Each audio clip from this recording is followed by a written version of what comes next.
victime de raillerie, oui, je l'ai été. Victime de moquerie également.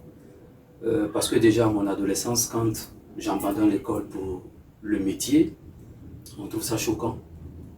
Et après, on trouve ça bête parce que ben, tu laisses l'école qui, à l'époque, on se disait le seul chemin de réussite pour un métier. Un métier qui est souvent sans certitude parce qu'on s'est dit, on a l'habitude de voir des artisans autour de nous qui se cherchent. Ils ont oublié l'option passionnée. Donc j'ai été passionné. Déjà à mon adolescence, je savais ce que je voulais, donc j'ai abandonné. Et puis je me suis mis à la tâche. J'ai défié tout ce qui était moquerie, raillerie et tout. Et puis bon, j'ai affronté. La deuxième étape, c'est lorsque je finis ma formation et que j'attaque maintenant la carrière de créateur de mode, styliste créateur de mode. Alors, là encore, je suis confronté à une autre réalité parce que j'aimais travailler le sac de cacao qui m'avait bercé. Et je n'avais pas d'autres inspirations, d'autres matières, d'autres originalités que le sac de cacao. J'aurais pu utiliser le pain tissé, tout ce que vous voulez, tout. Mais c'est le sac de cacao qui me parlait. Mais là encore, quand je faisais mes premières pièces et que j'arrivais dans le backstage de certains défilés, on se moquait encore de moi parce qu'on trouvait que j'étais un créateur, un designer, planteur, broussard. Parce que où je vais chercher tout ça? Qu'est-ce qui me prend à ramener le sac de cacao dans un backstage, là où on te parle de strass, paillettes, des tissus fluides et tout ça? Au moins, dans ma conception, je suis un artiste, donc je ne peux faire que de l'art. Et là, j'étais en totale phase avec la toile de jute ou bien le sac de cacao parce que c'était très artistique, très original.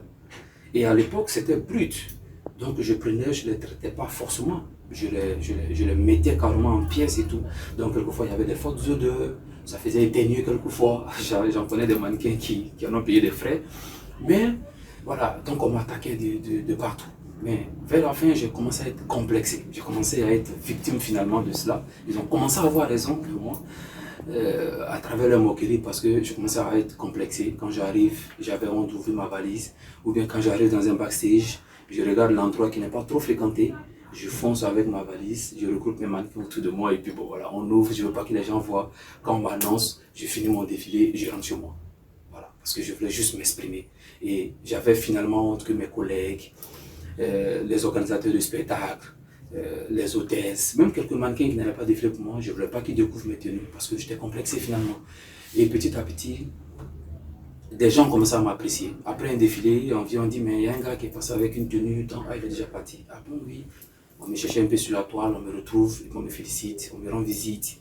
Il y a des scénaristes, il y a des costumiers qui ont commencé à me fréquenter pour pouvoir habiller leurs costumes et leurs costumes artistiques et tout. Ah, j'ai commencé à prendre confiance. Et du coup, mon insistance, ma passion de la chose a fini par payer parce que, en dépit de leur raillerie, de leur moquerie, moi, j'ai jamais baissé les bras. À un moment donné, ça m'a fragilisé. À un moment donné, ça m'a complexé, ça je l'avoue. Mais j'ai jamais basculé sur la trajectoire de l'objectif.